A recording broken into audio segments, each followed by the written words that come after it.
Thank you. Oh, thank you, Emmanuel. That is so much better than a moment of hate from 1984. That's what they have in mind for us later, I think, but not the people in this room will be subject to that. In fact, I had the privilege just now back there of meeting Lonnie Snowden and his wife Karen, who are Ed Snowden's parents, and it was a real pleasure for me to meet them because I know that it meant the world for Ed in Russia to find out when it came out that he had his father's support on this. I know that from my own, and I wanted to thank him for being that way. I don't know what his prior politics were, and his background, like mine, had involved clearance, just as it did for his son.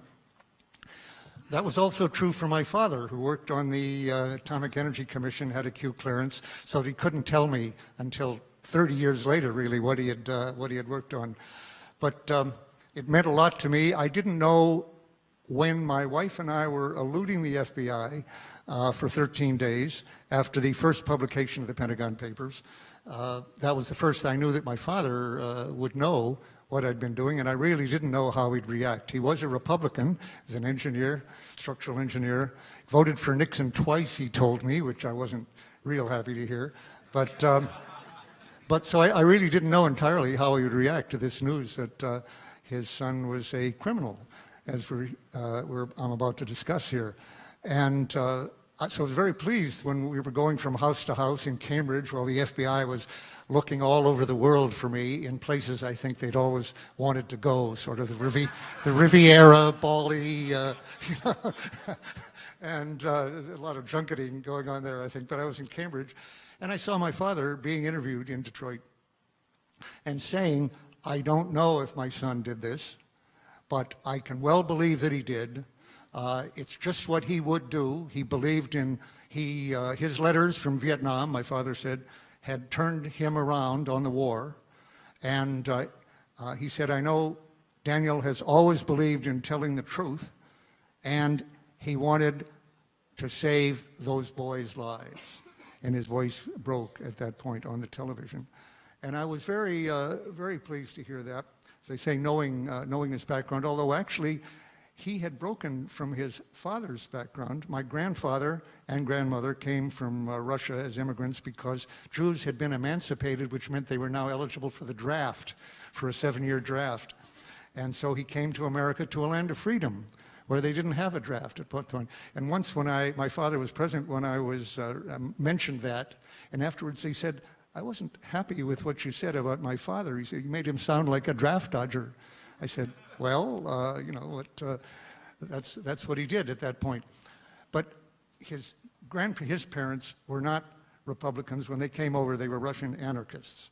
And their models and friends were Big Bill Haywood, who founded the IWW, the Wobblies. How many people here know, let me see hands, how many have heard of Big Bill Haywood? Not as many, you can't see too many as I would have thought. How about Emma Goldman?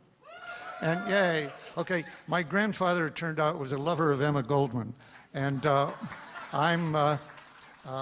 that's not a too exclusive club, actually, but I'm proud of it. My grandmother didn't feel quite the same way about it. And as a little Jewish boy growing up in Colorado, actually, with Russian immigrant parents, I was surprised to learn at a point when I got an award called the Tom Paine Award that Tom Paine had been the big hero of my father when he was a boy. He got that from his parents, I'm sure. And Tom Paine said in Common Sense, what virtually triggered, fired up the revolution, nations should have no secrets, because the secrets of courts, meaning monarchical courts, the secrets of courts, like those of individuals, are always their defects. Now, actually, that's a little extreme as a statement, to say no secrets. There are legitimate secrets, in a way, certainly in wartime, obviously, and in certain intelligence matters that certainly I believe that. I was not an anarchist, certainly, or a Republican. I was a Cold War liberal. I was a Cold War Democrat.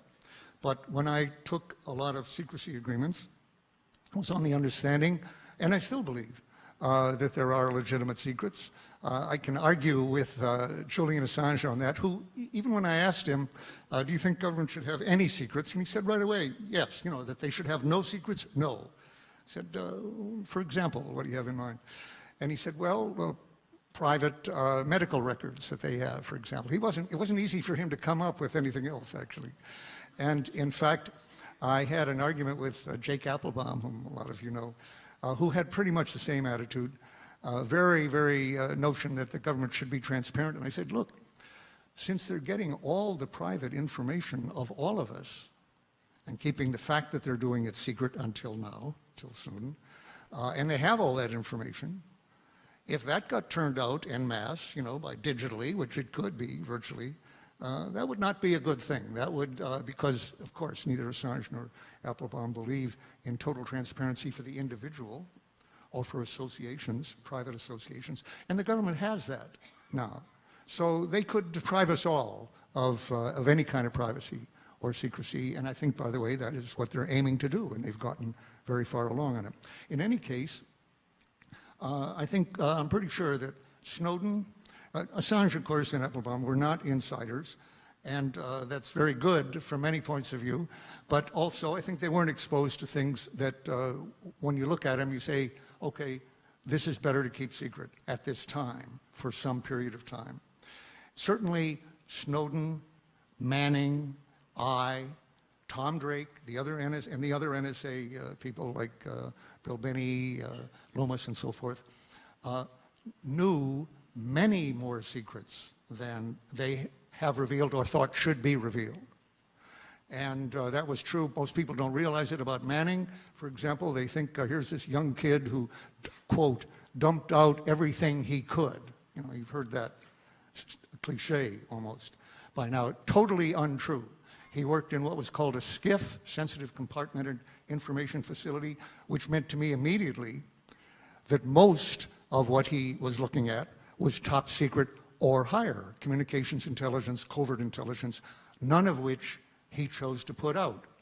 Whether or not some of it, I'm sure some of it should have been put out, but he did not put anything like that out, meaning that his work was the opposite of indiscriminate. What he put out was secret or lower, which is a classification that I didn't have time to read, literally, in the Pentagon when I worked there as an official. I said, don't bring me secret. That's notice, I just don't have time for it.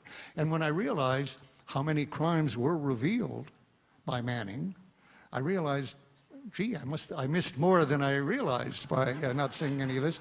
And I wouldn't have thought they'd put this amount of criminality, torture, assassinations, 20,000 more civilian deaths than the newspapers had picked up.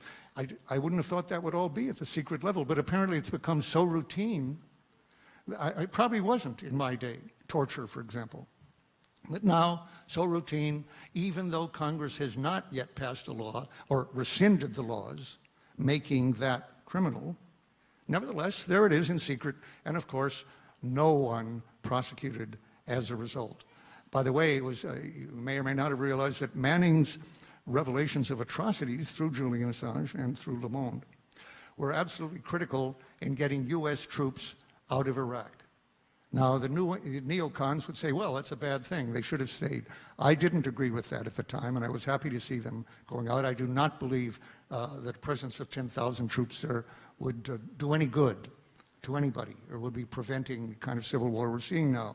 But in any case, it was the revelation of atrocities in those very cables that were not being prosecuted by the US or investigated even, that put pressure on Maliki that he could not allow troops to stay there without immunity from Iraqi prosecution, since the Americans clearly were not going to prosecute that crime as they are legally, criminally obliged to do. What Manning was revealing from information from 2010 was that not only the previous president, George W. Bush, but the current president, Barack Obama, was absolutely indictable, let's say, before the Hague War Crimes Court, Court of Crimes, since our obligation to investigate any credible threat of torture obliged us to investigate it and to abstain from it and to try to stop it. And in fact, what Manning revealed in the course of thousands of cables, what could not have been revealed by one, was time after time after time, and we're talking hundreds, up to 1,000 here, of American troops properly saying, these Iraqis we are turning over to Iraqi troops will be tortured. And many of them are political dissenters of various kinds who are revealing corruption in the Iraqi government. They will be tortured, or they have been tortured. And in every case, the response was a rote, stereotyped case, obviously revealing a high-level order. Do not investigate further. That was an illegal order. As I say, the Geneva Convention and our domestic laws require that to be investigated, and that goes up to the top, including the commander-in-chief. And I have a feeling that that's one reason they were so upset, let's say, with Manning, that he was revealing crimes of the incumbent administration as well as the prison one. Now, the idea of prosecuting someone for revealing evidence of crime sounds odd, doesn't it? It has a strange ring to it. And the ring is a mockery of the rule of law. The idea that evidence of a crime, a serious crime, torture here, in some cases murder with assassination, that can be kept secret by any one of 1 million or so, 100,000, whatever, people who can stamp that evidence of what Tom Paine would call defects, in this case, criminal defects, and keep that out of court, keep that out of the media, keep that from the public. That's absurd to say that you have a rule of law that involves that. Now, could Congress have made that legal? Well, it hasn't. Could the courts really rule? No such case has actually ever gone to the court. When Thomas Tamm, who was a source for the NSA wiretapping that was going on from 2001 and on for the next 5 years, when he was subject to indictment, investigation and subject to indictment for a number of years, including a couple of years into the Obama administration, it was finally dropped. But I told him, Tom, and he agreed with me, I had mixed feelings about your case being dropped. I know, it's been terrible for you, and you've been, in effect, blackballed from. But I have to admit, I would have liked to see a case go to the Supreme Court and see the prosecutors argue in front of the justices that revealing evidence of a crime is itself criminal. It sounds ridiculous. And I was interested, Tam himself, whose life had been overturned by this terribly, did say, I agree with you. I would have liked to see that argued, although he was glad, in the end, mixed feelings, not to have to go through that. Now, in my case, it isn't just evidence of crime that deserves to be known. There are other defects, in fact, that deserve to be known and will be kept secret by this government or any government that can do it, and any corporation. Any group, any association that can keep such information secret will do what it can to do it. Private ones, any kind, certainly corporations, I'll come back to that. So in my case, actually, the Pentagon Papers, there wasn't really revelation of actual war crimes in the way that Manning revealed, or Ed Snowden revealed, or Thomas Tamm, because Ed Snowden revealed what Tamm couldn't, and that was documentary evidence that the NSA knew that what they were doing in 2001, 2002, 3, 4, 5, until Congress began to try to legitimate it, was clearly criminal, with criminal penalties. So that's what Snowden revealed. Now, were we in fact criminals? Oh, I started to say, in the case of the Pentagon Papers, it wasn't in fact so much a matter of crime, it was high-level decision-making involving what could be argued was aggression, but it would be a complicated argument, unlike George W. Bush's invasion of Iraq. No complication in that one in front of The Hague at all. Clear-cut, crime against the peace, aggression, war criminals of the kind that people were hanged in Germany and Japan. Whatever you think about capital punishment, the point is that in terms of criminality, in terms of appropriate condemnation, stigmatization of doing such a thing, indictment, whatever the sentence is in the end. There's no question that George W. Bush, Cheney, and everybody cooperating with them was as guilty as the people who were tried at Nuremberg and in Tokyo. But that was, now, all of us, as I say, accepted to start with and continued to this day to feel that there are some legitimate secrets, which is to say some things that should not be leaked without authorization, and they're properly held for some period of time. That applies to very, very little that needs holding beyond months, a year or two, really 2 or 3 years. A real expert on this subject, I won't go into it now, named William Florence, who actually wrote most of the regulations on secrecy for the Pentagon, said that about 5% of classified information, as I say, he wrote the regulations, about 5% fulfills the criteria for classification when it's written. And he said 2 or 3 years later, that's about half of 1%. And that's a pretty good estimate, actually. As anybody inside the system, if they think about it, I think will know. It's not that overclassification affects a quarter, a third, a half of what's classified. Think 95%. Or after a couple of years, 98%, 99%.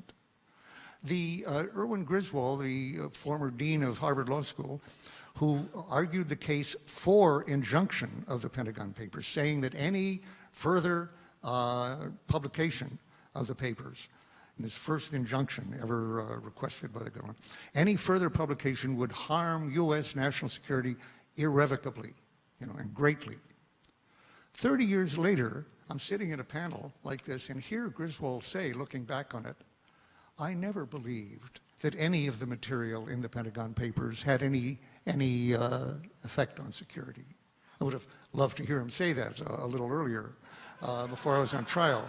But he said, and he made the good comment. He said, I've been in this system a long time, and very, very little deserves classification beyond a short period of time. Meaning, look at, people always bring up the Normandy invasion of 1944. Fine, the date and place of the Normandy invasion. Who would disagree that that had to be secret? And how secret did the billion or so pages relating to that have to be in August of 1944 or July? For a few days, there was a question of, is this a feint? Where are they really coming and so forth? By August of 44, now we're still on, the place of the Normandy landing is really not a very important secret to keep. But it was kept. You can be sure. I don't know. I'd like to see the statistics on this. I would guess that probably most of that was kept secret for the next 20 or 30 years. As a matter of fact, at the end of the war, there wasn't any mass declassification, whatever. And that's very typical.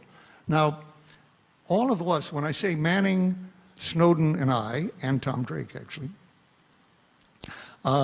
had clearances for communications intelligence, for which there is a narrow Official Secrets Act. And of course, communications, that's the big subject here. And generally, I'm sure that when we first signed a secrecy agreement relating to that, we not only thought that's probably right, the need for the public to know this, that we are listening in to these foreign powers for our intelligence purposes, and the fact we are doing it, and the content of it deserves to be kept secret, even for a long period of time. That's what is justified generally, to keep people from changing their codes and being more aware that they have to be more careful against hackers, actually against spies.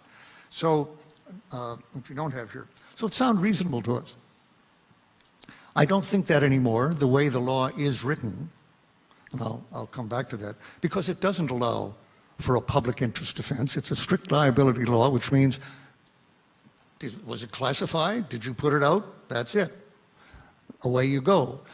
No argument in court, whatever, as to the motives, the public benefit, or the lack of harm that may have caused by putting out this information. You can't argue that. I experienced that myself in the first prosecution ever held for a leak in America, and that was mine. And when, in 4.5 days on the stand, my lawyer asked me, Mr. Ellsberg, why did you... outside the court, the lawyers always called me Dr. Ellsberg to PhD, to irritate the prosecutor. And the prosecutor made a motion that the word doctor should not be used in front of the jury. And the judge says, he agreed with that. He says, no titles in this courtroom, except for mine, of course. And so, Mr. Ellsberg, why did you copy the Pentagon Papers? And I started to answer. I'd been prepared for this for a long time, to tell things that I had actually never told the press before, even though I'd been free to speak in interviews. But I thought I'll save certain things for when I'm testifying under oath. And that will give it an authenticity and a drama that it wouldn't have otherwise. So I was ready to answer. Objection, irrelevant. Motives, not an element of this crime. And the judge upheld that. And my lawyer, Leonard Boudin, tried several other ways of phrasing it. Not motives or not why, but, tell us about this or that or something. Couldn't get it through. And every time he was blocked, as Snowden would be and as Manning was in his court-martial, and Drake. And so finally my lawyer said to the judge, Judge Matthew Byrne, Your Honor, I've never heard of a case where a defendant in a criminal trial is not allowed to tell the jury why he did what he did. And the answer from the judge was, now you're hearing it. And that was it. So the idea by former Secretary of State Hillary Clinton, by current Secretary of State John Kerry, Snowden should come back here and make his case in court is absolutely hollow. I had the chance to ask Ed, do you think they believed that? And he thought not. I don't know what his basis is. Maybe we can... no, he says, they know better than that. Oh, maybe yes, maybe no. The truth is that not many lawyers know either the law or the bearing of the Constitution on this, because in my case, there never had been a case. They didn't learn about it in law school. They didn't see any cases because there weren't any to cite. So, excuse me.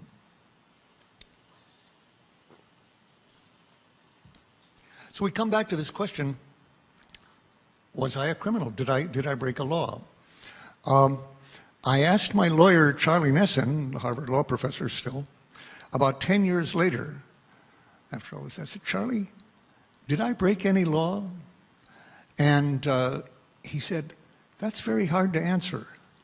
And here's why it was, and to some degree still is.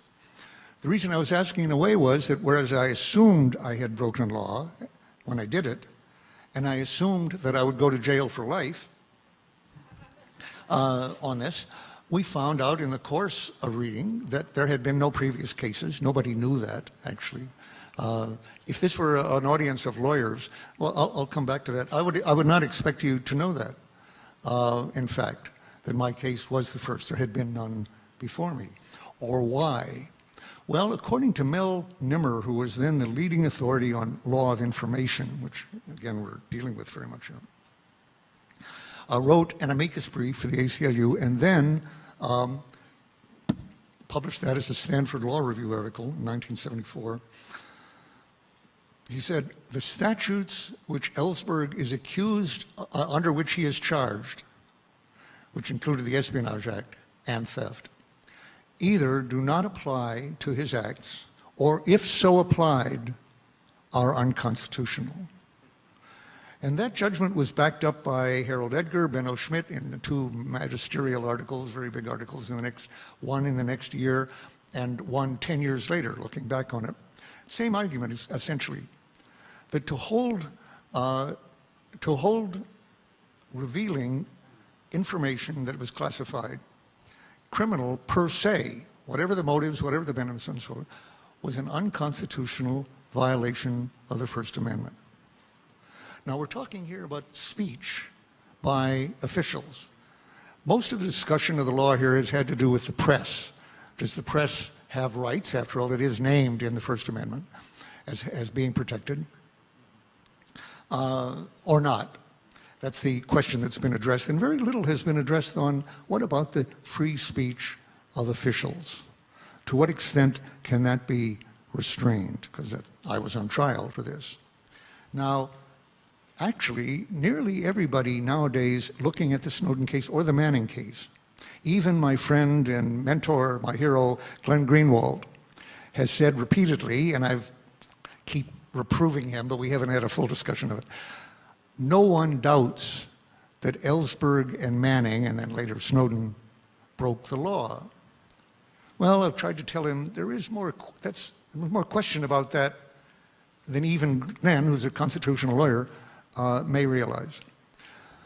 Let me mention a number of things that I would not expect anyone in this room even, because I've raised this to judges and lawyers and reporters and now you people, to know, unless you've heard it from me, essentially, because it's just not in the public discussion. Actually, it was alluded to by Jess Radak very well the other day. How many people heard that, by the way?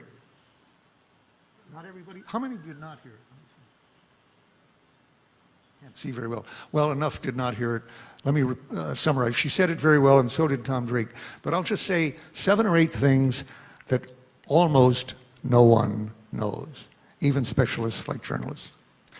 1 point. Of course, there is no doubt that Snowden, Manning, and I, and not Drake, actually, interestingly, but Snowden, Manning, and I broke regulations, broke the secrecy rules, which are, in fact, administrative rules within the executive branch of the government. They've only existed for the last half-century or so, since the early part of the Second World War. Well, actually, Jess said 52. I was a little surprised to hear that. I would have thought that it was during the war, the classification system. But anyway, I'll accept her authority on this, subject to rebuttal. And the regulations are very clear on this, you know, that you can't give classified information, now this is one compartment of it, to a person without clearance, to anyone not authorized to receive it. Now, you can have a clearance and still not be authorized to receive it, but let me focus on the question of giving it to, let's say, a newspaperman or to a congressional staffer or somebody who doesn't have a clearance. There's no question then that that violates the rules. And the rules of any organization are subject you to what are called administrative penalties. The 3 of us that I keep mentioning here did not take a secrecy oath, although it's always described like that. There is an oath we took, an oath being, so help me God, very serious, very grave. Raise your hand. We didn't take that, as I think Tom mentioned a lot, to the secrecy system or the president, but solely to support and defend the Constitution of the United States against all enemies, foreign and domestic. And as I've been saying for some years, what Tom said the other day, there are domestic enemies of the Constitution at large, and Dick Cheney is one of them, for example. And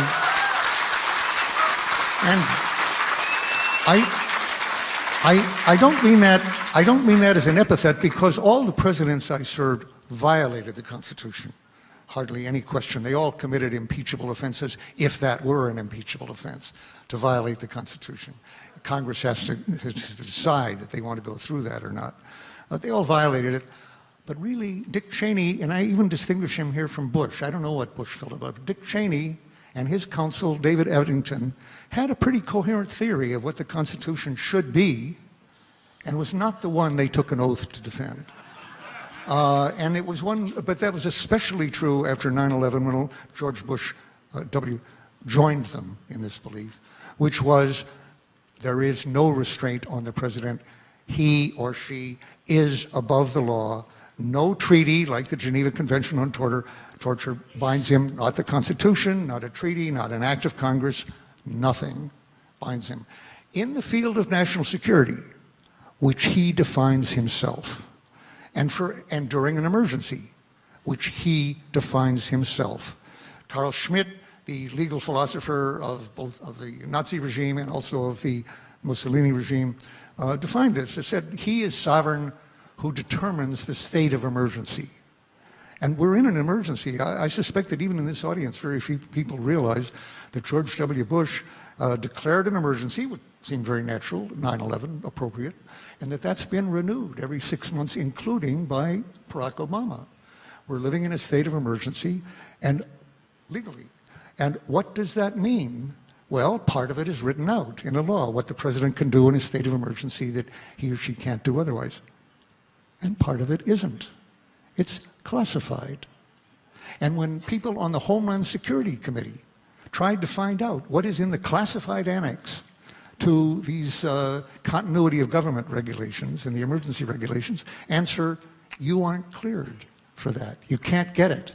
And the chairman asked for it and can't get it. By the way, that is an absolutely prime candidate for leak. Anybody who knows that in the government, I would say, is absolutely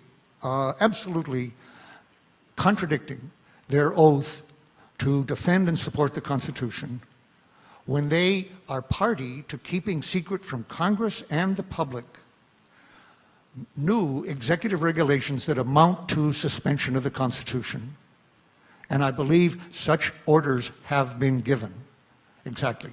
Any case, as Tom Drake was mentioning the other day, as he realized right away, the surveillance part, mass surveillance of people without a warrant, which they almost surely could have gotten from the federal, they really wanted to show that they weren't bound by a court. The court would almost certainly have given them that authority. But no, Cheney said, no, don't go for it.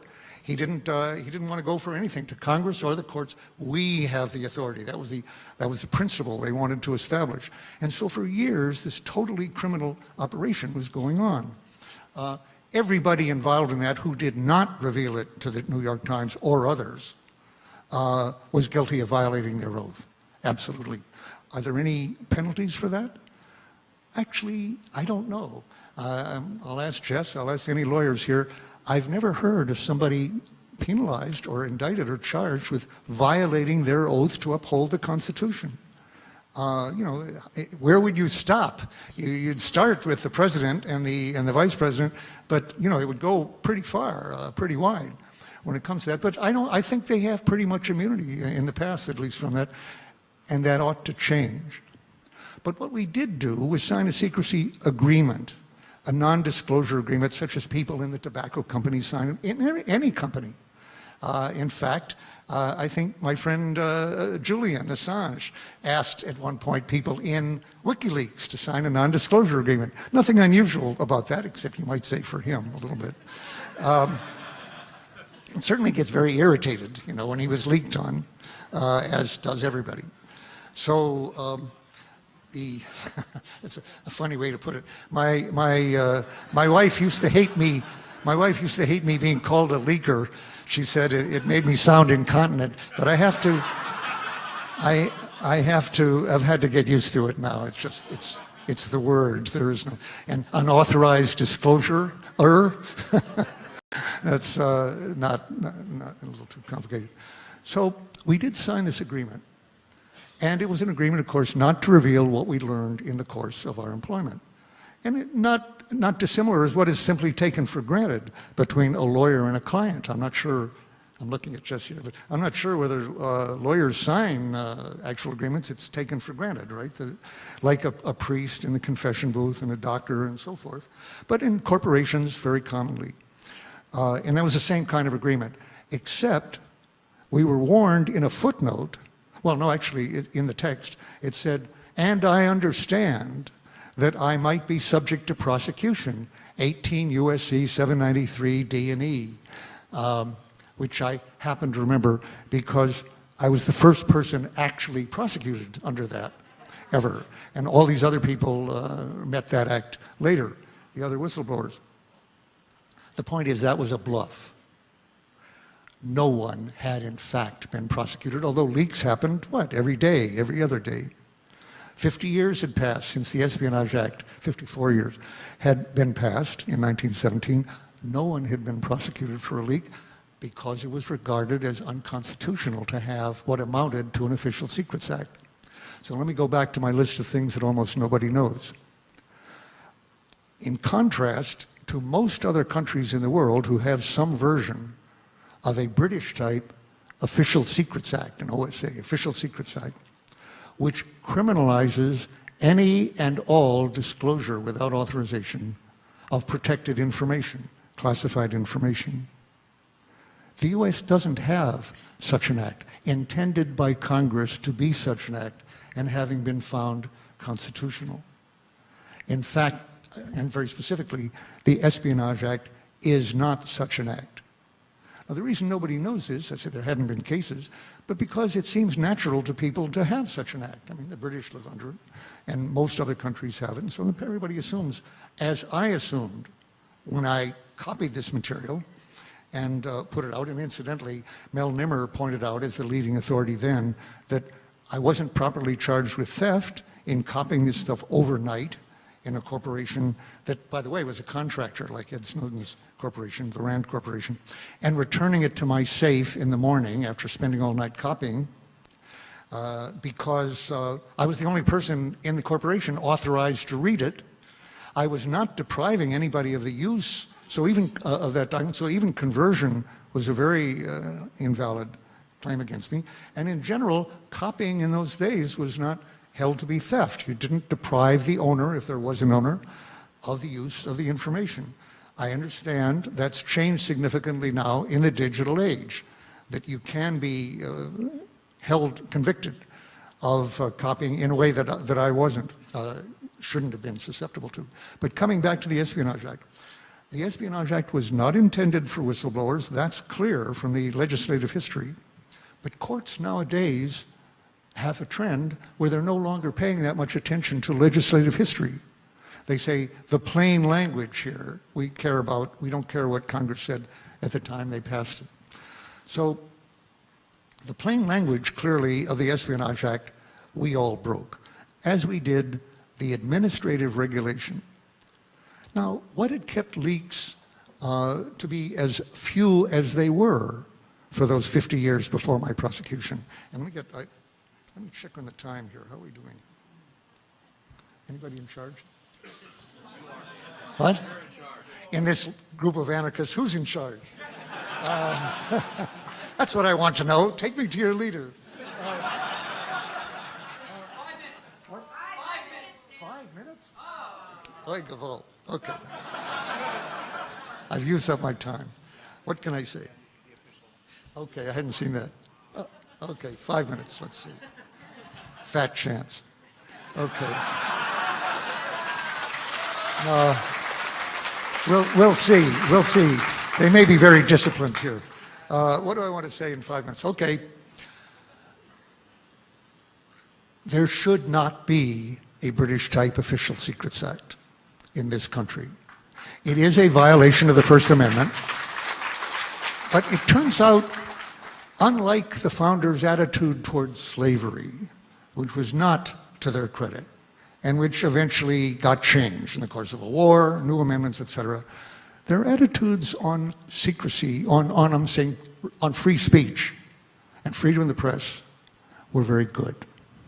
The First Amendment, I was thinking, taking time here, but what's the Fahrenheit 451? Isn't that the Ray Bradbury story where people memorized texts to pass them on when the government was incinerating all texts that might aid dissent of various kinds? And I've asked myself, if we get to that situation, and we are on the way to it, what would I memorize? And not being able to memorize anything too lengthy at this point, the First Amendment is what I would choose, and I'll give it to you now to see all the words of that. But the focus has been on free speech, freedom of the press lately, and I want to say freedom of speech of officials deserves a lot more attention than it's gotten, because if you can choke off the sources by adding to all the administrative punishments that are available, which are more than enough to keep more than enough secrets that should not be kept. That includes firing, losing your clearance, just losing access, no longer being important, losing your career without a clearance, very often losing your marriage, very significantly. Losing all your friends, total ostracism of people who have clearances, which tends to be all your friends. If it's in that business, you become Typhoid Mary, they can't talk to you at all anymore. That's a rather startling punishment that comes in. Keeps people quiet no matter what the secret. As I said, we all signed a secrecy agreement to keep any and all secrets. But it didn't occur to us, I'll speak for myself, and I suspect for the others, it didn't occur to us how much criminal activity, or in the case of the Pentagon Papers, reckless, murderous, mass murder, unconstitutional behavior was being concealed by that secrecy. And we may or may not have come, as Tom said the other day, to realize at the moment that that was a violation of our oath to the Constitution, but we did know it was destroying our democracy in the case of what Snowden revealed, and destroying many lives as the ongoing war at the time of the Pentagon Papers. Whether what the government was doing was illegal or not, the secrets that kept it going should no longer be secret. And at what was worth doing as a result of that? Well, I'd been in Vietnam a couple of years, driven the roads 10,000 miles, actually, as much as anybody. I'd risked my body, my life, like 3 million other Americans who were expected to do that without any question, without getting psychological profiles done on them by CIA or anybody else. Is it not worth taking a risk of one's freedom, or maybe even life, definitely, to prevent this ongoing war in that case? In the case of Vietnam, or in the case of Snowden, to prevent not just a violation of the Constitution, but a violation that should not be happening because it ate at the core of our democracy. A government that knows every communication between journalists and sources, congressional staffs, every bit of blackmail that can be gathered on the people who fund by budgeting the budgets of the NSA or anybody else, the Defense Department, judges, whoever else. Can you really have independent forms of government at that point? The complaint in the Senate Intelligence Committee that they had been overheard themselves by CIA when they were debating this stuff led to great outrage. Investigation closed, no prosecution, no further. Is the intelligence community really independent when they can be overheard without, without any effect on that, or even when it's found out? Obviously not, and it hasn't been. 2 minutes. It hasn't been. Take, for example, the Intelligence Committee, which has allowed a 6,000-page, the Pentagon Papers were 7,000 pages, a 6,000-page study of criminality on torture to be bottled up now for a couple of years and is still in the hands of CIA to decide whether they want us to know what they've been doing criminally at the order of the president. That's absurd. The people who are failing to leak that document to the press and to WikiLeaks, to expose facts or whatever, are not just violating the Constitution, they do that every day in their jobs. They are, in fact, however, complicit in mass criminality here of a very serious sort. So, I've got 1 more minute, so I will use it on one more leak we need. Without more whistleblowers, rather than less, which is what the Barack Obama administration is working very hard to achieve, less to know whistleblowers.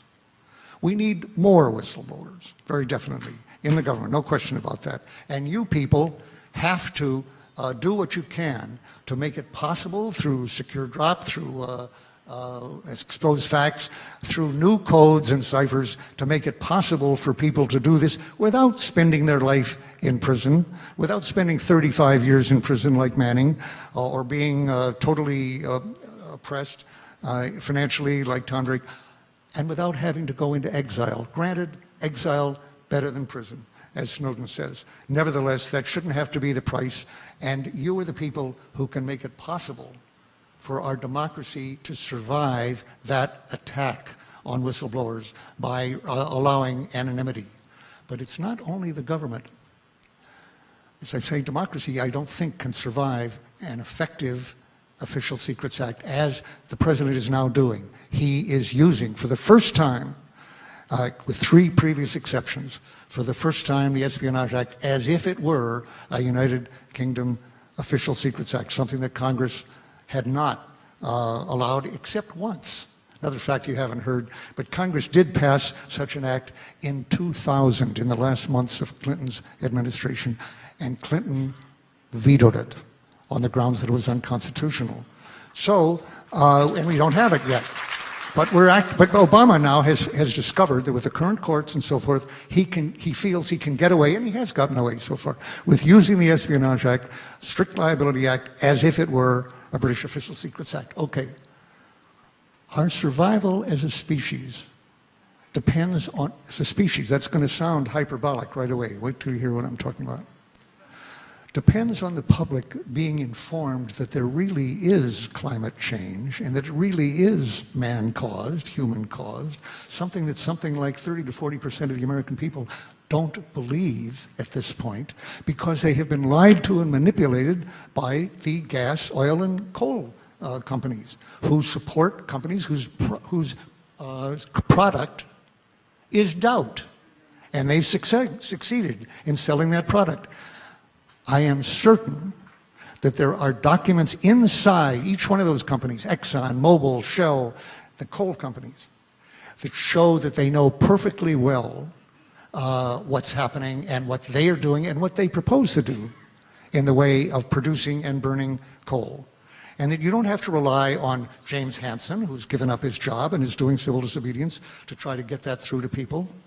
You could have documents, just as Merrill Williams and Jeffrey Wygand, 2 people, exposed from the tobacco companies, proving that they were lying when they said under oath that they did not know that their product was carcinogenic, addictive, and that they were selling it to minors. That was the basis for all the class action suits since then, which in this country have saved hundreds of thousands of lives, more than all of our wars put together, except the Civil War. Didn't save lives abroad because the tobacco companies are busy making even more profit selling it to the third world, but it did have an effect here. And I'm saying people inside Exxon, Mobil, and the others, absolutely, they won't even be subject to prosecution, just to the ostracism and the loss of income and everything else. If they reveal to us, if they leak to us, the knowledge by their bosses of that they are ending civilization within, if it's the next 30 years or the next 200 years, that they are earning it by doing it. I'm sure that's what their analyses, and of course it should be out. And yes, the people in those corporations need your help too. Even though it's not classified, they need anonymity. You can give it to them if you work at it and save the world, and that's what we're all up to, right? Thank you.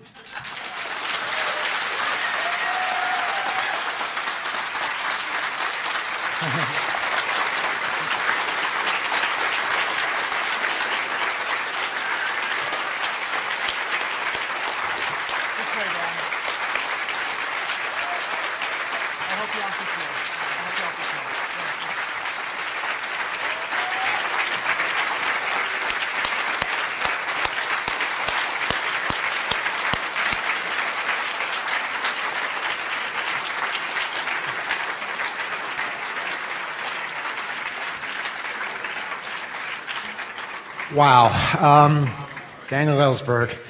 We are going to take about a 10-minute break, but I strongly advise people not to leave their seats because there's no guarantee it'll be there when you come back. When we come back, we're going to tie in to Edward Snowden, and we'll start the conversation and see how that goes. Scheduling, we're going to, I imagine you probably want us to do the whole thing and run half an hour late, then be on time and cut it short, right? Yeah, okay. I suspected as much. So everything will probably be about a half hour delayed in all tracks. So just note that on your papers or whatever. Oh, also this note, we just found out we're #1 on live stream right now.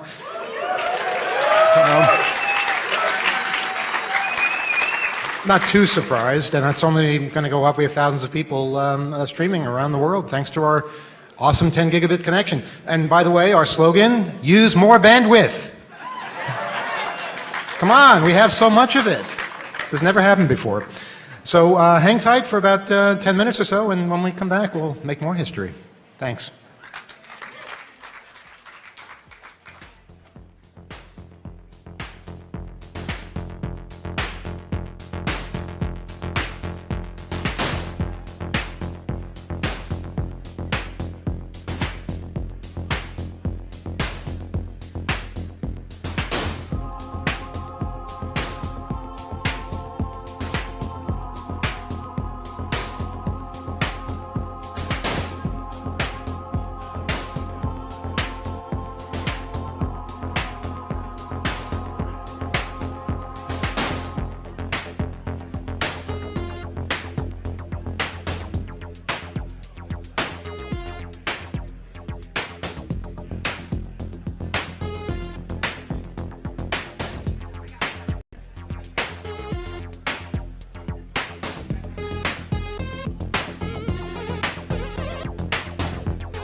Okay.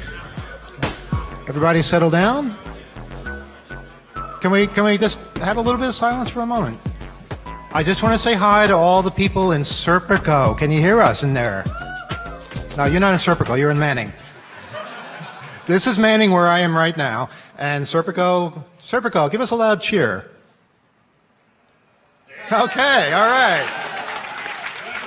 And you folks way in the back in Olson, can you hear us? All right. They're a little closer. You guys down on the first floor, how about you? Well, I hear something. Okay. There are people on the first floor at the entrance to the hotel spilled out into the street right now. Not kidding.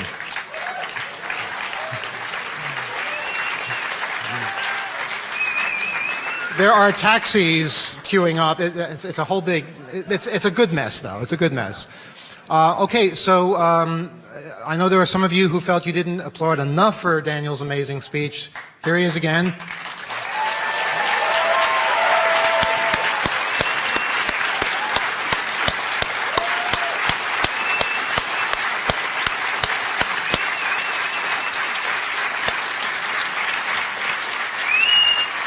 I also would like to introduce Trevor Tim from the Freedom of the Press Foundation, founder of the Freedom of the Press Foundation. He's going to be here.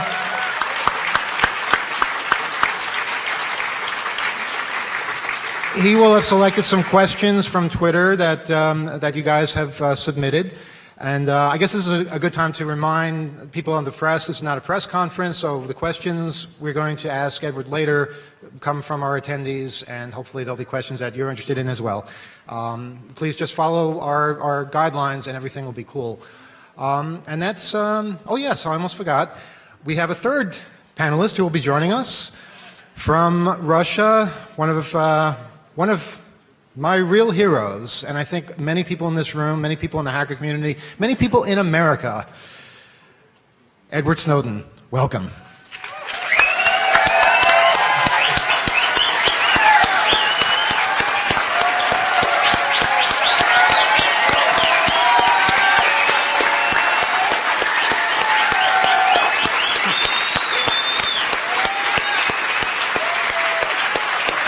Hi, guys.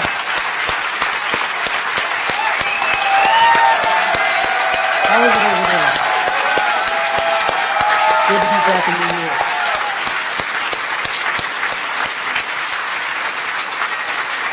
Can you hear me now?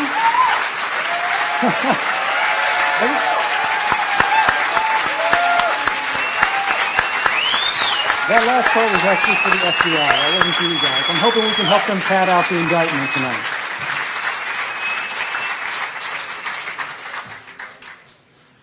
So I'm having a little bit of trouble hearing the stage, but I think I can hear Dan's microphone. I want to start out by saying to Dan Ellsberg, thank you for everything you've done, for all of your service, both in the government and outside of the government. Everything you did for us as a nation, as a society. You have given so many, so much, and told us the truth about what our government was doing at a time when the truth was very hard to get. And I have to say, I watched a documentary about your life as I was grappling with these issues myself. And it had a deep impact and really shaped my thinking. So thank you for everything you've done.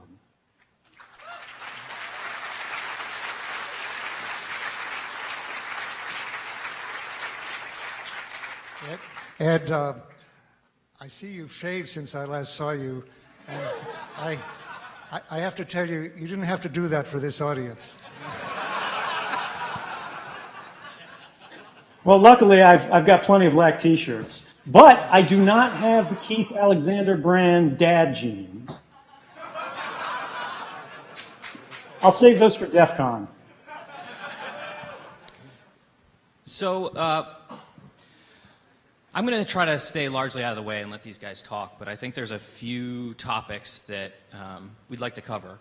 And to start with, I was hoping Dan could describe what it felt like the first time he heard about Edward Snowden, his feelings on hearing his name and seeing what he had given the world, and if his feelings have changed since and how he's grown to feel about Edward Snowden?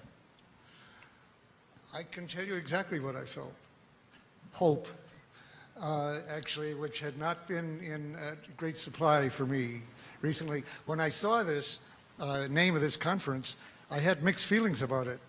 My feelings of hope go up and down a little, and they haven't been too high.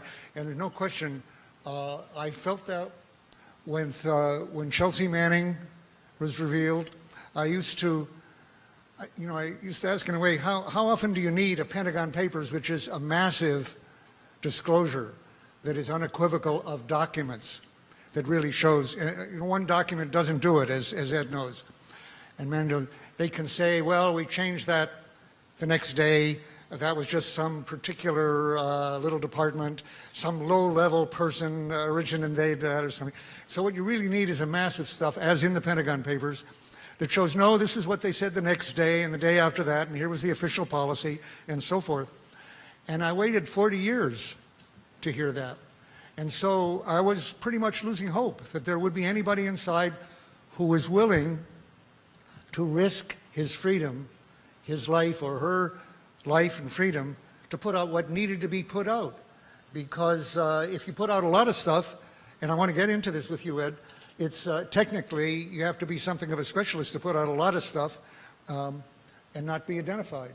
So I was feeling not hopeful that it would come. And then just 3 years after Manning comes Snowden. So there's no question. I thought it is possible. And in fact, Ed, you once told me that you hoped, among other things, to show that one could do this and be successful. And I'd be interested to hear, actually, from you what your measure, there's no question in my mind you have been successful, but what you had in mind when you wanted to show that people could do this. Because after all, you are out of the country, et cetera. Well, so there's a lot of things to address there. I mean, that's a big topic, but you said something that I want to respond to first, which was you kind of touched on technology. You talked about how people recently are specialists. They're able to use specialist skills to gather information that's tremendously important to the public, but we've been denied access to it. And they're able to publish that and get it around the world before anyone's able to stop it, before they're able to kill the story, and before they're able to basically shut the public out of the room of government. You know, they sort of divorce us from our democracy. And the key for me there is that technology empowers dissent. This is something we've seen again and again, and people forget this because they think about it only in modern times. They only think about it at the recent examples. They think about me, they think about Manning, they think about other people who followed in the same sort of thread, but they forget that technology actually enabled you. People forget about the fact that you were, in a garage with a Xerox machine. A copy machine might not seem like a killer app to a lot of people, but that enabled you to get this back to the public. And the same Xerox machine that gave you that gave us samizdat in the former Soviet bloc. And what that tells me, and what I think is important for our society, and I don't just mean in the United States, I mean around the world, is to recognize that technology empowers individuals, it empowers voices, it empowers democracy in a way that can turn one man into a movement or a woman into a world power. And that has fundamentally changed the way that we relate to our government, and more importantly, the way our government relates to us. They say when people fear the government, we have tyranny, but when the government fears people, we have democracy, we have liberty, we have freedom. And I think that's very true, and we see that more and more.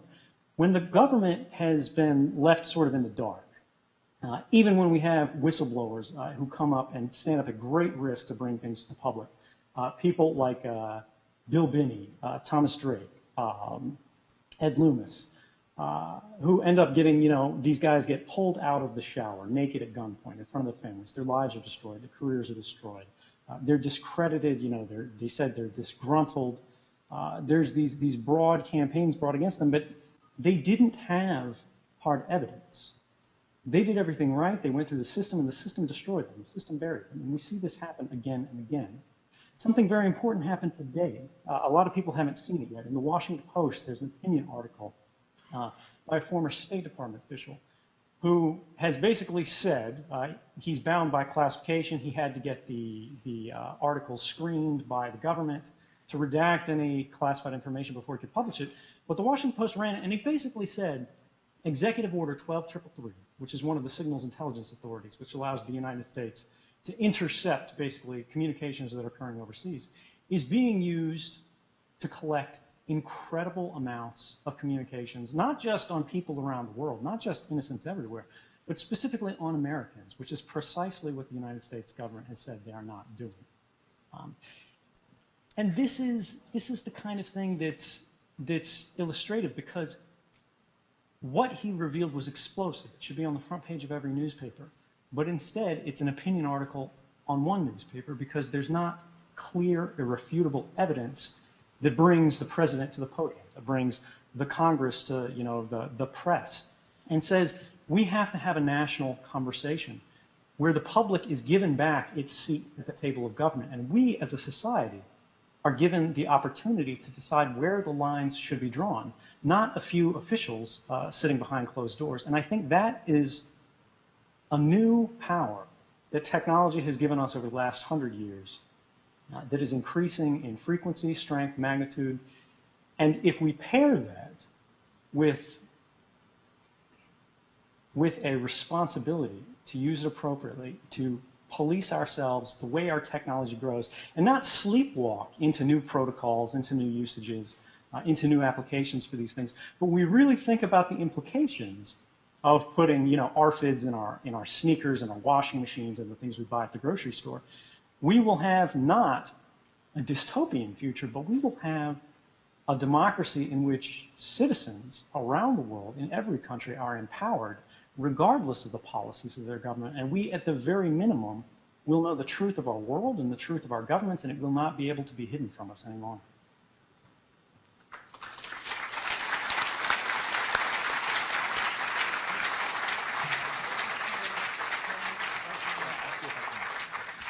So Ed, you mentioned two NSA whistleblowers who came before you, Thomas Drake, who's in the front row here, and Bill Binney, who spoke at the last Hope 2 years ago. And of course, here sits Daniel Ellsberg, the most famous whistleblower in U.S. history. Were you aware of their stories prior to what you did? How familiar were you with the Pentagon Papers and Dan Ellsberg? And did you learn any lessons from them? And are there lessons future whistleblowers can learn from you? Absolutely. I mean, I followed this closely. I think everybody in the intelligence community did. Because what people forget is that, we in the public, we see these stories. They come on the news, the Justice Department, the president, all the talking heads. They say these guys are bad guys. They say they risk the country. They say they're, spies. They've been charged under the Espionage Act. They did bad things. But when you look at what happened, when you look at the bad faith the government used in their case, particularly against Thomas Drake, which eventually collapsed, and they dropped the Espionage Act charges and basically agreed to call it a day. You've got to remember that inside the intelligence community, they're trumpeting these things. They're holding these guys up as examples to say, look, if you say what's going on, if you step out of line, even if you're doing it for the right reasons, even if you're doing it the right way, there will be repercussions. They talk about internal channels and whatnot, but these guys used internal channels. And people like Thomas Drake, they ended up getting indicted. And this is something that I paid very close attention to and I learned a great deal from. And I think it reminds us that, the Founding Fathers, they didn't fight a revolution to have a right to sort of internal processes. The Supreme Court argued this recently. Some internal secret policy is not democracy, and that's not checks and balances. That's bureaucracy. If we're going to have democracy, if we're going to have an enlightened citizenry, if we're going to be able to actually provide the consent of the governed, we have to know what's going on. We have to know at least the broad outlines of our policies, and we can't have the government shut us out from every action that they're doing. Now, that doesn't mean we need to know the name of every single surveillance target that's out there. We need to know the details of every particular operation against every factory that's here, there, or anywhere. But we have a right, as Americans and as members of the global community, to know the broad outlines of government policies that have a significant impact on our lives. And I think that's something that Tom Drake showed me how to do the right way.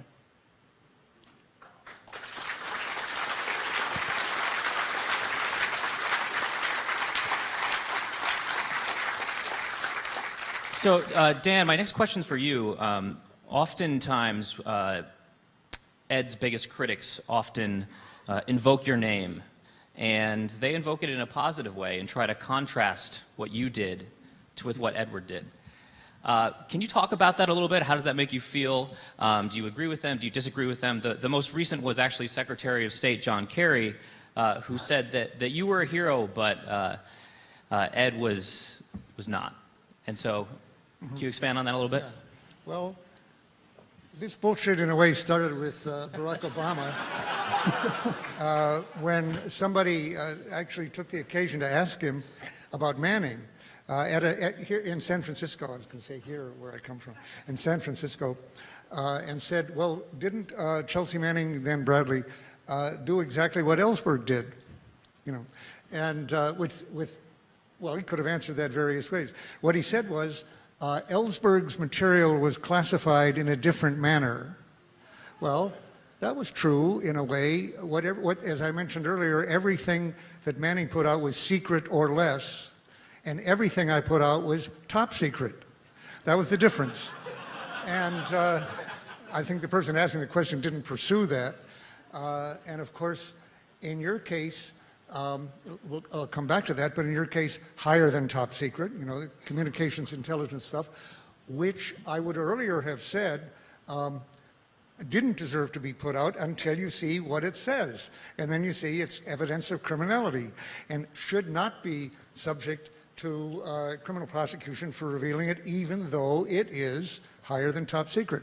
So since then, that was with Manning, and I found then, that was starting in 2010, that thanks to Manning and now to you, I'm getting more favorable publicity than in 40 years,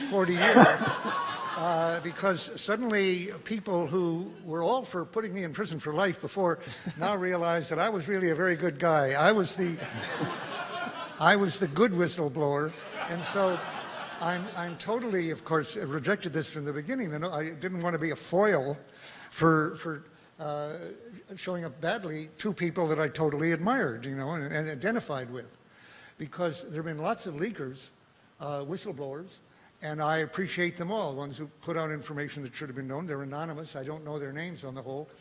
But the difference here, to me, with Manning and you, was that each showed very clearly, as I had felt 40 years ago, a willingness to put out enough material that was going to really be serious, put us in prison for life. When I read that Manning had said, as I used to say, to Adrian Lamo, the wrong guy to confide in, that he was willing to go to prison for life or even be executed, I said to myself, I have waited 40 years to hear somebody say that. That's the way I felt 40 years ago, and it's taken this long. But so I felt immediately an identification with him. Obviously, in your case, in Manning's case, in my case, we all have different backgrounds. We're different in many ways, but we had the same access, interestingly, you know, comparable, and different kinds of things. So I identified with them, and I couldn't bear to hear me getting good press from the Secretary of State and from others on the grounds that my motives were different. And for example, you mentioned, you know, some of the specifics here. Well, Ellsberg just put out information that was historical, you know, 3 years old at the most recent. Well, that's because I didn't have the most recent. If I had had the current documents, I would not have bothered to put out history. My interest was not in setting the record straight. My interest was in ending an ongoing war, helping to end an ongoing war. And for that, I would much have preferred to put out current documents, which I, at that moment, didn't have access to. Very few people did in the government, even in the White House. It was a big secret what Nixon was really up to, including nuclear threats. And I hoped that my documents would show a pattern that extended into the present. And I failed.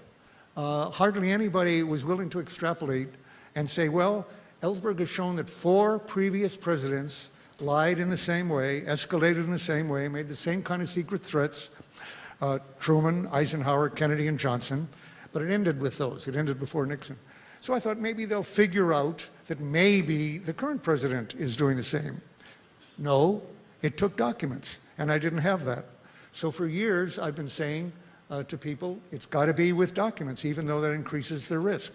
Well, people know that basically, but they weren't willing to take the risk, I'm sorry to say, and couldn't do it anonymously. So then Manning came out with his millions, hundreds of thousands actually, of cables, and then you with documents. And it's like Mordecai Vanunu in Israel with photographs that Israel had a nuclear program and even an H-bomb that they weren't willing to admit. And it took those documents which took the risk. So what I was saying is, I saw it right away, without having met you, without having met Manning, that this is someone who I identify with. And at the same time, new heroes. He said, what was my feeling when I heard Snowden's name? I said, well, I have a new hero now. And so thank you. Thank you.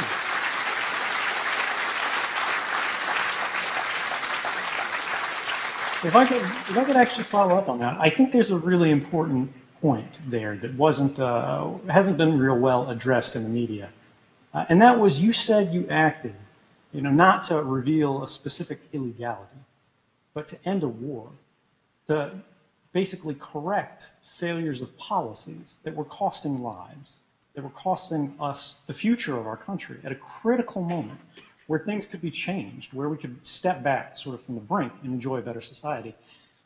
And I think people need to remember that these stories that are being published by journalists, the journalists are working together with their editors, with their institutions, to really analyze whether these things are in the public interest, whether they will benefit us as a society to know, and not publish things that are just gossip or they don't have a significant justification for going into the public domain. Since these stories were revealed, we not only learned sort of the new truth of our world about the fact that all of our communications are being intercepted, collected, analyzed, and stored automatically. And that means that all of our ideas, all of our thoughts, all of our expressions, all of our associations, who we talk to, who we meet, who we love, who we hate, all of these things are now subordinated to the officials, to the policies of a few guys behind closed doors. And we don't know, we can't hold them to account. They don't answer to us. They don't even answer to the full body of Congress. There are only 8 members in Congress, they're called the Gang of 8, who get fully briefed on these intelligence programs. And interestingly, the intelligence community, the intelligence committees that are supposed to oversee these programs, these guys who have access to classified information, they receive more money from actually all of them. Every single member of this committee receives money from the top 20 intelligence companies in the United States. And they also receive more money from these companies than any other members in Congress. In fact, a single one of these congressmen, his name is Dutch Ruppersberger, received over 350 grand from these companies alone. That's not all of his donations, that's just from these top 20 companies. So when we think about the revelations, when we think about the fact that we've learned what's going on, when we have an ability to debate it, when we have the ability to correct this overreach, when we have the ability to protest unconstitutional activities that never should have begun, but we also have a broader civic understanding of how our government works. We see that the most senior officials in government have been lying under oath. They've been making false statements to Congress, for example, James Clapper. But not just Congress. It's not just the lies we know of. There are other ones that didn't get as much attention. For example, the Department of Justice, the Solicitor General of the United States, he lied to the Supreme Court twice in writing, and it was in the New York Times. But this didn't become the front page news that persists and we respond to. But it was a direct revelation that came out on the newspaper on June 7th, was when we found out that people had been surveilled to dial back, because it gets technical in terms of surveillance authorities, what happened is the government was using warrantless surveillance to collect evidence to justify warrant applications for warranted surveillance. That's a violation of both the Fourth and the Fifth Amendment for people who are keeping score. And what's interesting is they didn't report this to the courts, and they didn't report this to defendants. But then they later told the Supreme Court that they were, and it turned out that was untrue. If we don't know these kind of things, we don't know our government. We have to be able to know not just what governments do, but how they act in order to decide how closely we need to scrutinize their behaviors. And if we didn't have whistleblowers like you, like Tom Drake, and like everybody else who's come forward at tremendous risks, we would have a less open, less free, and less accountable society. And because of that, I think it's worth taking risks to do this. And it's not just what's illegal. You know, the scandal is what is legal. The scandal is what's happening every day, the unconstitutional activities that are still occurring right now. The fact that we look at, for example, one of the things that's been talked about a lot is how to fix this. The fact that the least controversial program in terms of do we end it, does this do nothing, is Section 215. And Section 215 of the Patriot Act basically says that, hey, we can collect the call records, metadata records from everybody in the country, regardless of whether they are suspected of any crime, any wrongdoing. And we have to ask, you know, what does that do? Why are they doing this? What is the value? Because if you encrypt communications, right, they don't get anything out of that. This is just the signaling records. This is like what a private eye collects. Who you meet, who you talk to, when it happened, where it was at, not the exact content of what was said during these calls. So encryption protects the content, but we forget about associations. And that's what this is about. These programs like Section 215, mass surveillance in general, is not about surveilling you. It's not about surveilling me. It's about surveilling us collectively. It's about watching the company that we keep for everybody in the country and on a global scale. This is basically a big data program which provides the raw data that can then be analyzed, it can be filtered, it can be subjected to rules, for example, like we see in this T-score, that says everything you do is being analyzed, it's being weighted, it's being measured, and that's without regard to whether or not you've done anything wrong. So when people say, you know, why does this matter? Why do I care? You know, why should I get up off the couch? It's because, again, when we think about this in terms of the Fourth and Fifth Amendment, you know, it's an unreasonable seizure because there's nothing to justify doing it. It happens in advance of any criminal suspicion. Or the due process violations under the Fifth Amendment, where the government is basically saying, we're going to use warrantless surveillance to collect evidence to then secretly use to get a warrant application. Or the First Amendment violations of our freedom to associate, right? Congress shall make no law abridging the freedom of the press, freedom of speech, or our right to associate, to enjoy the company of whoever we want. If you let go of your rights for a moment, you've lost them for a lifetime. And that's why this matters, is because it happened and we didn't know about it. We weren't told about it. In the post-September 11th period, we had programs stood up like Stellarwind that collected all of our internet metadata, all of our calling metadata, and it was creating a massive, deep, robust data set that allows us to look at connections and actually programmatically analyze the connections of everybody at every place all the time. And I think that's not what this country is about. I think that's a fundamentally un-American thing. And I think we, the people, you in this room right now, have both the means and the capability to help build a better future by encoding our rights into the programs and protocols upon which we rely every day. And that's what a lot of my future work is going to be involved in, and I hope that you will join me in the Freedom of the Press and every other organization in making that a reality. Good.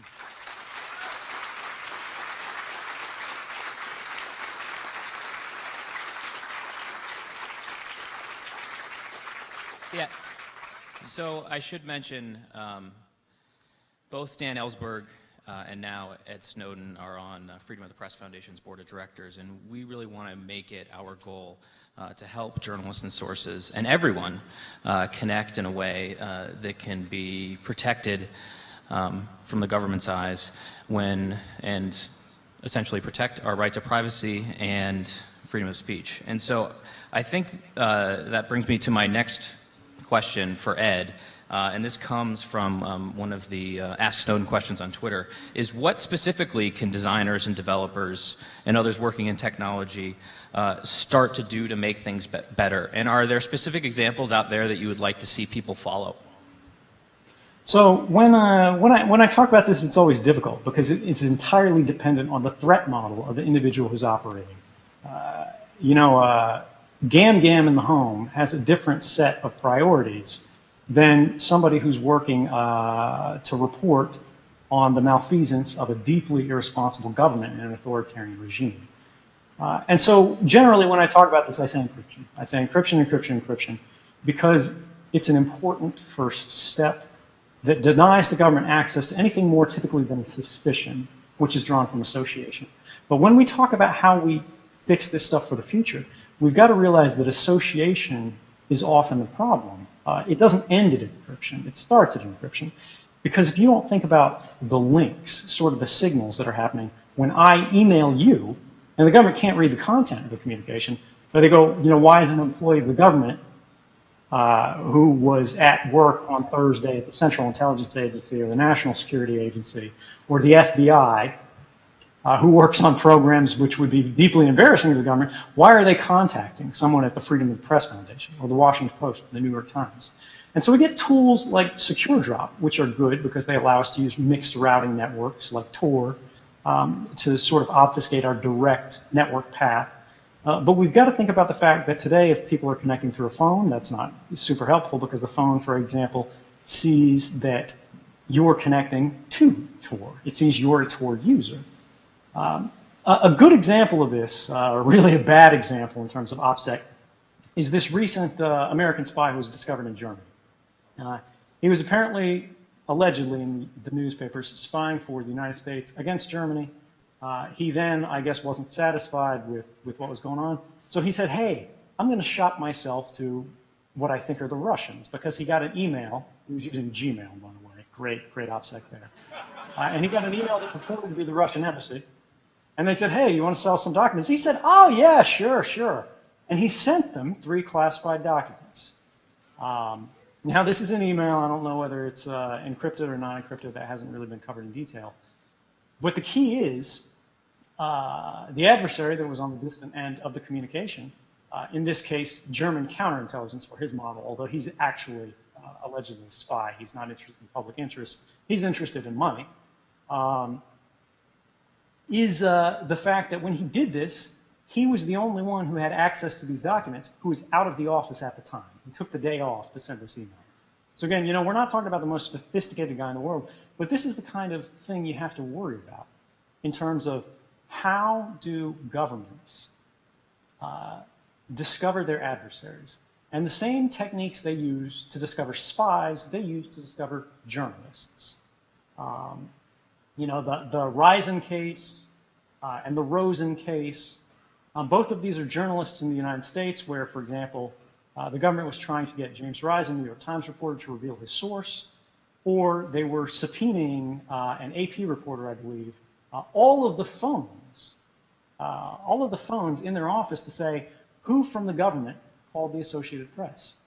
These are associational records. They didn't get the content of the calls, but they were trying to figure out what was going on. When we think about how we fix these programmatically, when we think about these in terms of protocols, we need to have protocols that are resistant to traffic analysis. They need to be padded, basically, even if there's some level of performance penalty. So you can't look at differences in, for example, Skype conversations and tell which phoneme or word was spoken based on packet size, the signaling speed, so on and so forth. You also need to use some sort of mixed routing, some sort of shared infrastructure that divorces the individual connection from the individual origination point. And that's still a hard problem. We haven't solved that in sort of a performance respecting manner. Tor does a really good job, but Tor is also TCP only. It doesn't handle UDP, and a lot of other things like that. But this is something that's better to really get down and have everybody get in together, sort of red team it. Somebody pitches an idea, and the other people in the community, whether that's Twitter, whether that's a mailing list, they tear it down. It's the peer review model. That's how we do these things and we fix it. We need people to attack these systems. We need people to work as adversaries to try to find holes so we can fix them. And there's also the user experience issue. For example, GPG is robust and pretty reliable encryption. Unfortunately, it's damn near unusable. I mean, it's fine if you're comfortable with command line. It's fine if you're good with key management. But again, gam at the home is never going to be able to do that sort of thing. We need encryption, mixed routing. We need non-attributable communications or unattributable internet access, UIA, for example, that's available to people, that's easy, that's transparent, and that's reliable, that we can use not just here in the United States, but around the world, because again, this is a global problem. The National Security Agency, the FBI, these guys led the way because we've got the biggest budgets and we're the most aggressive when it comes to that kind of thing. But we're only the first. We're not the last. This is going to get a lot worse before it gets better.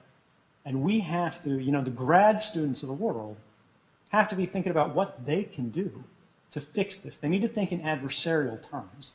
They need to think about how are the worst people on earth going to try to subvert and break your system to not just damage individuals, but to damage governments, to shield themselves from oversight and accountability. And what can you do?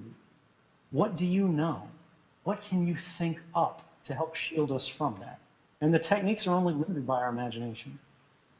Ed, a couple things. Okay. I hope people are taking notes here or in the darkness or texting the suggestions. He's giving you your marching orders. Okay. They know this stuff. I don't know. It suggests two things to me. I've got a lag here. I'll have to take this off. By the way, I have to say, with my hearing problem, the reverberation earlier before these was such that I missed a lot. I'm sorry, and I look forward to seeing a rebroad, on this on the web. I missed a lot of what Ed was saying. I'm sorry to say, but now I can with this. Not when I'm talking, though. There's a lag. Two things. We've been talking a lot about your people out here and Ed helping sources, which is of extreme importance, helping sources anonymously and without being attributable, get their information to journalists, to journalists essentially, and to the public, and to Congress, very possibly. For example, with the overhearing that we've just heard about, Feinstein by CIA, it's a real trick to get this stuff even to the Intelligence Committee, which is kind of a black hole for information anyway, but can't get it to them without the CIA knowing.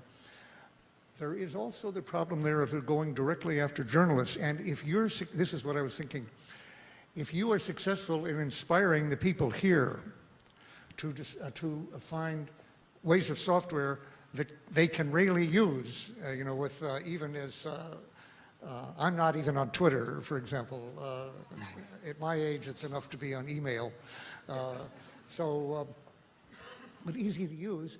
Then they need, right now, when they can find the sources and shut them off, that gives you your government-controlled press, a government press that is simply authorized information from the government, whether it's classified or not. They put out a lot of information that is classified because it supports their programs and their reputation and whatnot. So most leaks of classified information are actually authorized by an agency or a high official or whatnot.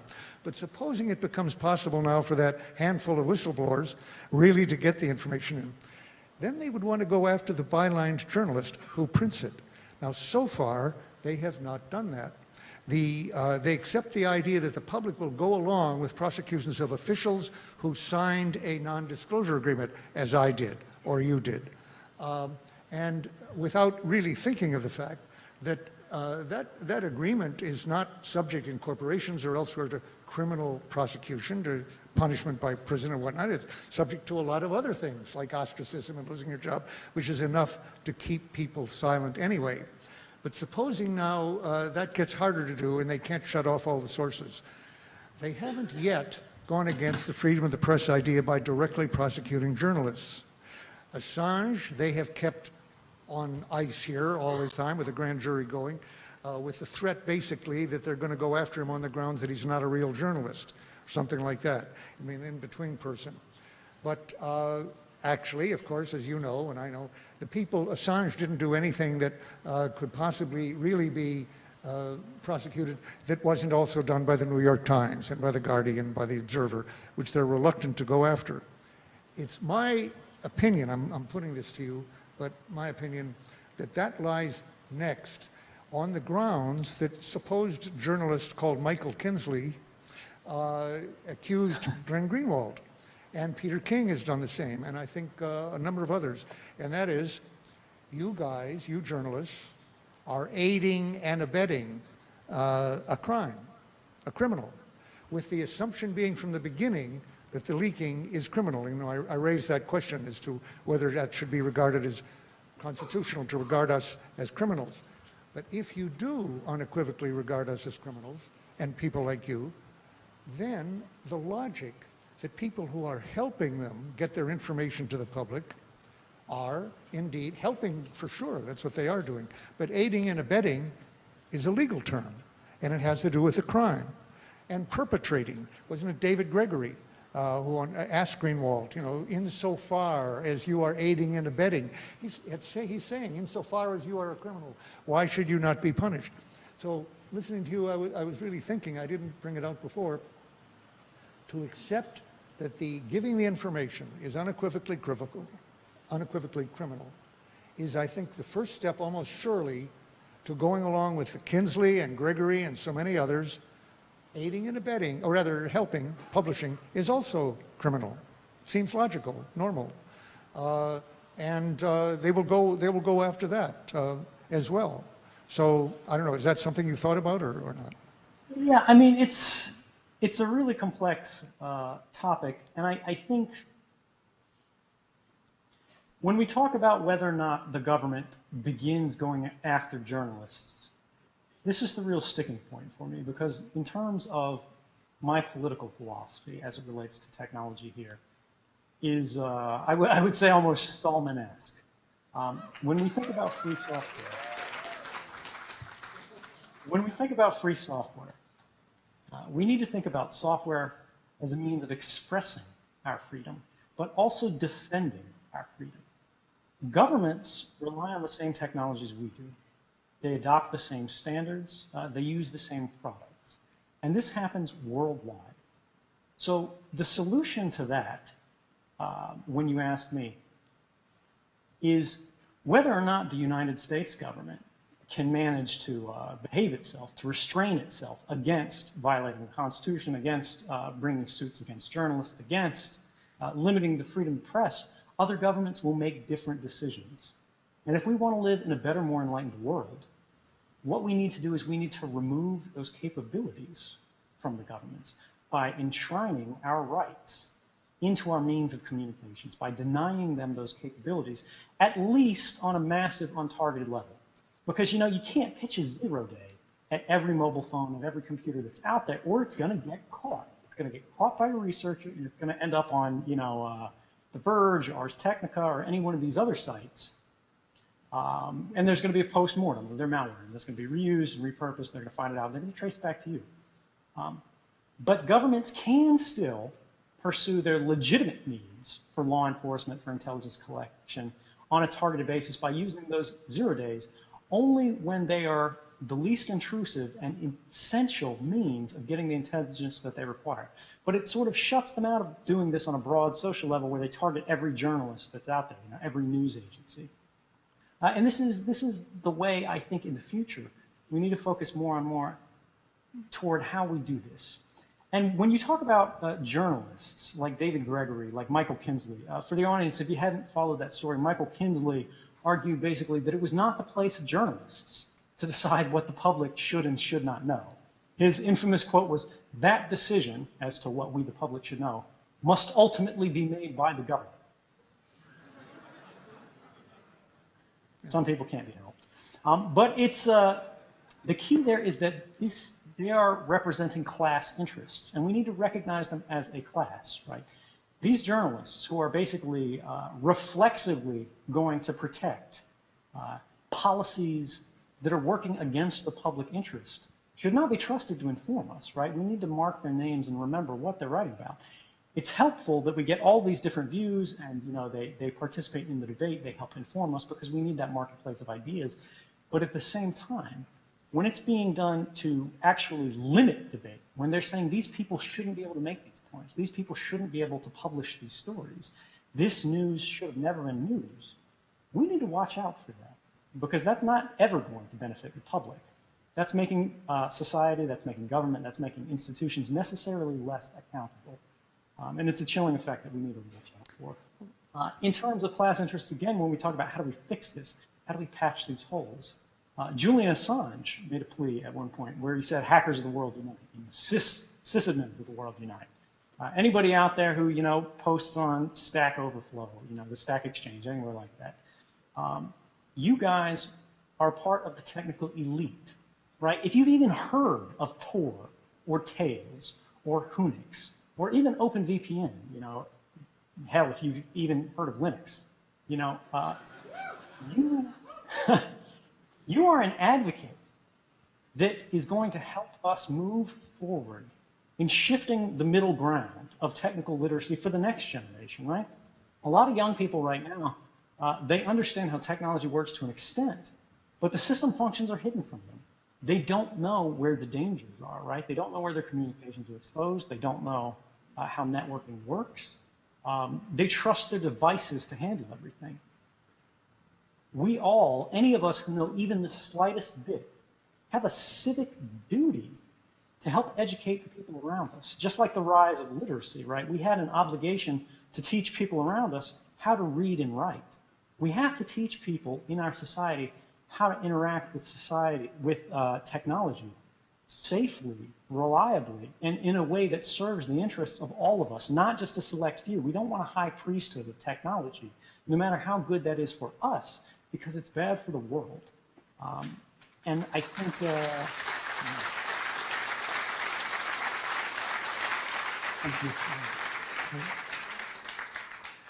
I think, go ahead, Dan, sorry. No, I was just going to say, I was very struck by, something you said in Vanity Fair, the quote is accurate, which is that every one of us, I was very struck, every one of us, and I believe this is absolutely true, has known things that were wrong, saw things, has seen things that were wrong, that should be known, that should be exposed, and as you put it, we have turned our eyes away because we were intimidated.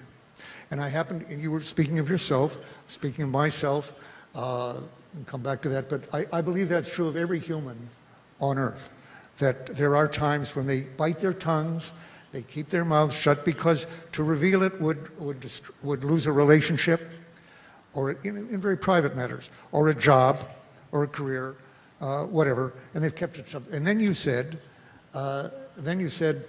but there comes a time, you know, when the level of inhumanity or the wrongness is so great that you have to cross over that line, as you said, and you said, I crossed over that line. Now, to tell, after all.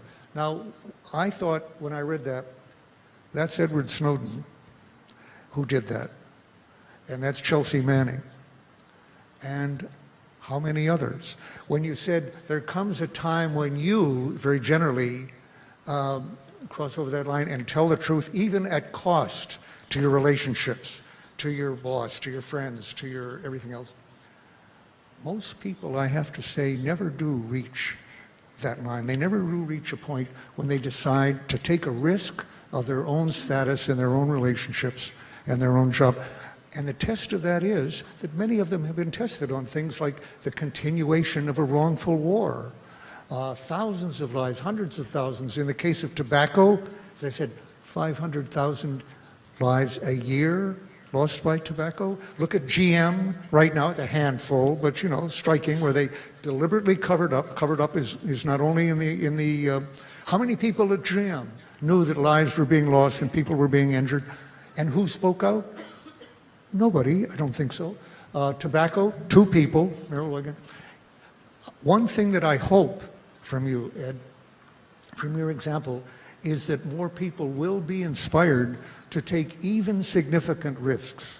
In other words, we're talking, you and I and the whole group here, about lowering the risks for people. And that's undoubtedly essential. But in the end, there will always be a risk, as you say, endpoint problems and so forth. And the willingness to take that risk for civilians is very rare. It was, as you may know, it was Bismarck, of all people, who said, civil courage, he almost invented that phrase, civil courage, is very, he only said courage on the battlefield is very common in our country, our Prussian country at that point. He says, but civil courage is another matter. It's very rare, this willingness to risk. Now, as I said before Manning and before you, I'd virtually I have to say I'd almost given up on it. And you're showing an example now. Manning didn't get the, he got a lot of attention, but he didn't get the effect in this country, except, as I've said earlier, for getting our troops home from Iraq, that you did. And why? Because I think in Manning's case, he was showing what we were doing to other people in the third world, foreigners, others, not us. And you, and actually, in my case, was the effect because of the millions of Vietnamese that were being killed wrongly?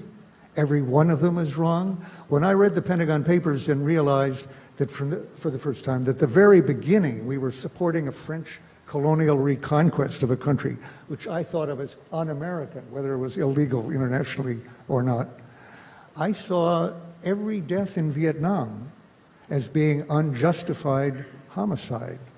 And to me, that was murder, mass murder, and I couldn't be part of that anymore. So I changed. Well, the American people didn't respond, I'm sorry to say, on the whole, except for people in audiences like this, to the mass murder, but there were 58,000 Americans in the process of dying then, see? And in your case, again, it wasn't so much directly dying, but what was being done to us, and people are objecting to that. So I think we have to have a different standard, and you show the possibility of it. Your colleagues in NSA, as you've said, agreed with you, many of them. This is wrong, it shouldn't be happening, but I have a mortgage, I have a marriage, I have, you know, this and that, children to go to college, and that was enough. Even though we're talking about this massive, you know, intrusion, which is a new world, basically, that people need to know about. So it shouldn't be only you. I would hope that some of your colleagues who I would suspect, let me give you a little piece of experience from my experience. If you were in a room with your former colleagues now, I would expect them to leave that room. And they would not be in touch with you. If you can tell me that a former colleague from NSA has in any way communicated with you to say you did the right thing, or in any way, I would guess there was 0 on that. That was my experience at the Rand Corporation. You lose every friend you have who has a clearance. That's all your friends. So, but you're not made of sugar, as you've shown. You can deal with that. I saw you say yesterday, wasn't it in the paper? If I'm in chains in Guantanamo, I can live with that. Well, that didn't surprise me, Ed. That's the person I find you to be. That was not a surprise to me. It's a pretty unusual statement, you know, after all, isn't it? Well, let's make it a little less unusual. You went in the Special Forces, tried to get, and had your legs broken, so forth, didn't go with it. I used my Marine training in Vietnam as a civilian. I had been a Marine company commander in peacetime. And so I used that training in Vietnam. So I saw combat. I walked with troops in combat. There you see courage, physical courage, every minute, every day. People doing the job or trying to save their comrades. That kind of courage is marvelous. As a Marine once said at Tarawa, uncommon courage was a common virtue. Okay, right. When you're doing it for the boss, for the commander-in-chief, with the applause of your country, even if you don't get the applause. Most of it is anonymous.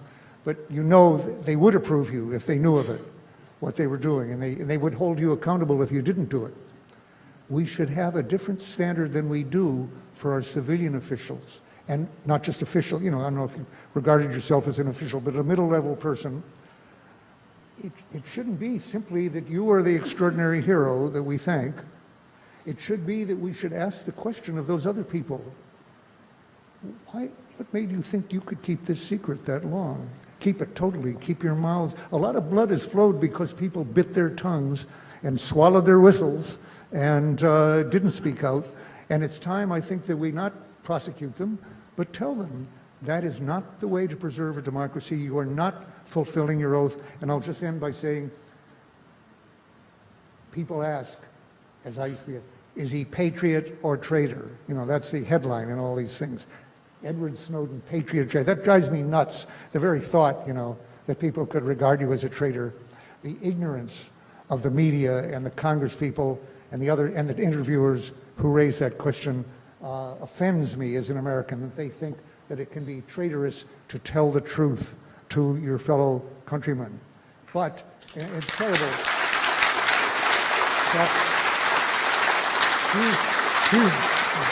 Here's the standard I would like to see set. I'm sure the standard I would like to see set. Snowden was the one person in the fucking NSA who did what he absolutely should have done. How many people should have done what you did?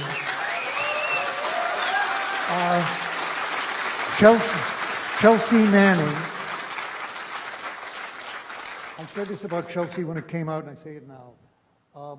Patriot or traitor, said we all took the same oath to uphold and defend the Constitution. I've already said there are people who violate it all the time, thousands. There are people who are against it, like Cheney and some others. But when it comes to upholding that oath, no one in the U.S. military services, up to the Commander-in-Chief, has fulfilled her oath to defend and support the Constitution like Chelsea Manning, and no one in the U.S. executive branch, in any branch, has fulfilled your oath, the oath to uphold and support the Constitution, as well as you. So thank you.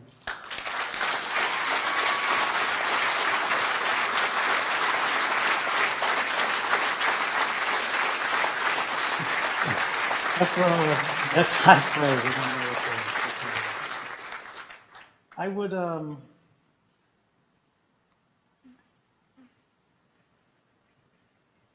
I'm still politically very moderate. You know, I think it's funny. The very first time I met Glenn Greenwald, sort of the lead journalist that I talked to in Hong Kong, he called me a radical. And that was a surprise to me because that was the first time I had ever been called a radical. But he didn't mean it in a bad way. He called you what? Say it again. A radical. A political radical action. Radical action. Right.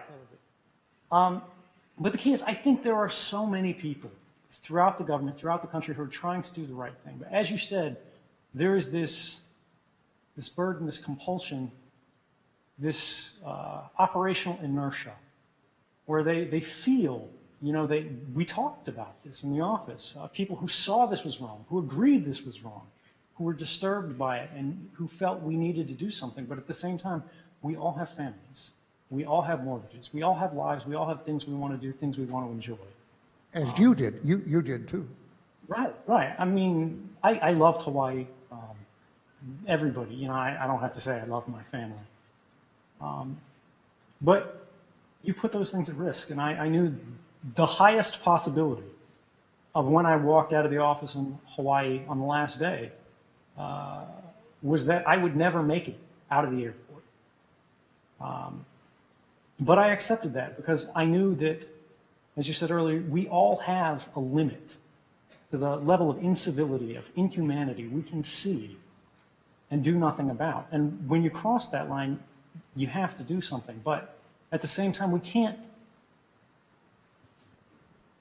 can't judge people too harshly for human nature. If people have a different analysis, a different weighting of the risk, at least for me, what's important for us is not to condemn them, but to enable them, to empower them. I don't want to take a negative stance of judging them and saying, you didn't do what you were supposed to do. You didn't do what you swore you would do. Even if that is the case, I think of it from an engineer's perspective and go, how can we fix it? How can the people in this room reduce the costs to action? How can the people in this room, how can the people around the world, how can anybody who's seen what's happened in the last year, what thoughts do you have about how we can make sure we get the truth of what our governments are doing? That we have a seat at the table of government, regardless of how authoritarian our government, regardless of what their response would be, because when they do something wrong, we will know about it. And they won't know who told the world about it. And critically, this is the thing. This is not about anarchy. This is not about, wiping out government. This is about saying when governments realize that when they do unlawful things, when they do unconstitutional things, or when they do things that are entirely legal but comprehensively immoral, we will find out about it. That will change the world. That will change the way we live. Because the problem today is when you bring, a case when the system we have today is secret agencies operating under secret policies, secret interpretations of laws, overseen by secret courts, rubber stamp courts, who in 35 years have said no only 13 times out of 35,000. When that's the way it goes, and they're overseen by these congressmen who are getting their pockets stuffed full of dollars by these intelligence contracting companies, what the government has done, when we look at this, any one of those steps in isolation, the fact that it takes 10 years to get this heard in an open court, at the Supreme Court instead of a secret court, when we look at what that is in isolation, any step, it might look like, clever lawyering by the government. But when we look at it comprehensively, what it is the government has developed an exploit chain that provides basically the root password to our Constitution. They've escaped the sandbox of our democracy, and they're basically using it to change our Bill of Rights without us seeing it. And when we go, what does the Bill of Rights say? The rootkit is telling us, oh, well, the Fourth Amendment's still there. But in reality, it's gone. Something completely different is happening behind the scenes. And we can't allow that. And the only way we can stop that from being sort of a retrospective action where we go back and investigate and try to figure out who did something wrong, who we should hold to account, is we have to make sure we stop it before it happens. And the only way that's going to happen is if we have transparency and we have accountability for the senior officials who fucked up in the first place.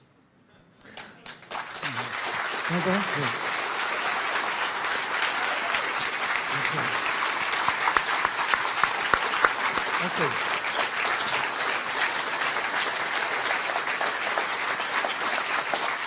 Thank you.